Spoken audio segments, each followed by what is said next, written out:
Are you looking to become a better action sports photographer? Well, I'm going to give you 5 simple tips to take better action shots in under 5 minutes. Let's go. The first thing is to make your subjects pop. Having your subjects separated from their environment allows your viewer to know exactly where they should be looking when they first see your image. I personally see a lot of people making this mistake where their subjects just blend into their environment. So there's 2 methods that I personally like to use to make my subjects stand out in a scene. So the first is I like to position myself in a location where I can shoot my subjects with a clean backdrop. Most of the times that I like to do this, I like to have the sky directly in behind my subject so that they're the main focus. The second way is by having a lower aperture so it blurs out the background and makes my subjects pop. This method works really great when you have a telephoto lens because you can create so much compression between your subject and the background, making that background look kind of creamy.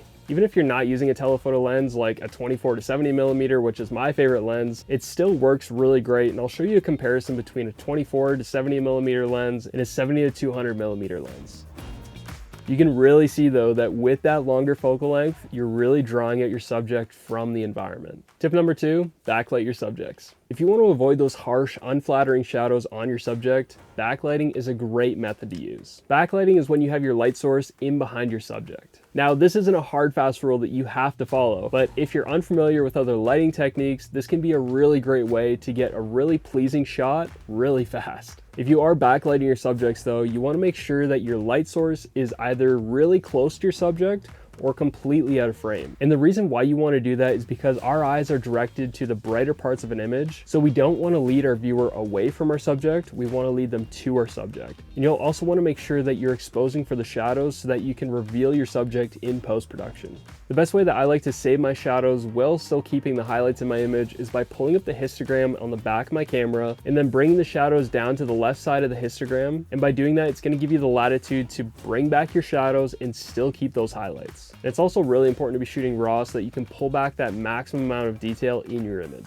Backlighting is also really great for pulling a clean subject selection mask in Lightroom. This is really great because you don't have to worry about raising your exposure and then dealing with these little spots in your subject that might be peaking. Tip number 3 is use angles to your advantage. I see a lot of people taking images from their eye level, and even though this isn't a bad thing necessarily, that angle can get really boring because we see the world around us from our eye level every single day. If I'm on a photo shoot and I'm feeling rushed, I'm gonna stick to my 3 angle rule. Shoot a low, medium, and high angle. When you focus on just these 3 angles, you'll be able to share so much variety with your clients or even just post on social media. But the one angle that I am using the most, and I do feel is the most effective for action sports photography, is the low angle. This angle really helps to showcase power, aggression, and control. And this is great for action sports companies because that's how they want their products to be featured. These 3 angles help to tell a more complete and full picture of what that day was like, which leads me into my next point, storytelling. When I was just starting out, I was so focused on capturing the climax moments that I completely neglected any other part of the day. There are so many other moments to capture in a day, like the athlete's process, the community, the environment, and so much more. Now, don't get me wrong, I love those climax moments as much as the next person, but when you tell those other moments outside of the action, it really helps to tell a richer story. The companies that hire us want to tell their viewers about what their products are about, and we can help to showcase that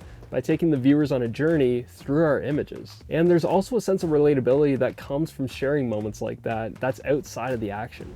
It's our job to make the viewer feel like they were a part of that day. And just like with a written story, our images need to have a beginning, a middle, a climax, and an end. The 5th and final tip, make your subjects look flattering. I've seen so many photographers choose shots that are not flattering to an athlete whatsoever. I truly believe that no matter what talent level your athletes are, there's always the capability to capture a hero shot. It's so important when you're taking a photo to capture your athlete at the height of the action. But if the environment doesn't allow the athlete to perform at their best, or maybe they're just not that talented, this is where you can use angles to your advantage. That's why I really love using the low angle because it really helps to showcase my athlete as powerful. Like, just to give you guys an example of this, if my rider wasn't pulling wheelies or anything like that, they're just riding through the frame, I'm gonna say, okay, stand up, aggressive riding stance, and I'm gonna shoot this from a lower angle just as you're passing through the frame, and I'm going to capture them right as they're at that perfect moment going through my frame, where, as I said before, they're backlit or they're in a spot with a clean backdrop. And I just want to note that none of the athletes that were featured in these images are lacking talent whatsoever. I'm just using these images just for an example.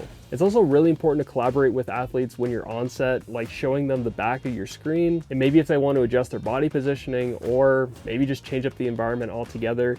It's just a really great way to get a collaborative process, and it also just gives them more confidence as you explain your vision. I've worked with a lot of different athletes, and unfortunately, the one thing that I've heard from a lot of these athletes is that other photographers have captured them in an unflattering way that they really weren't happy about. That's why it's so important to bring your athlete into this process and collaborate with them. If you found these 5 tips helpful, consider subscribing to the channel. And if you like this video, I think you'll also like this one.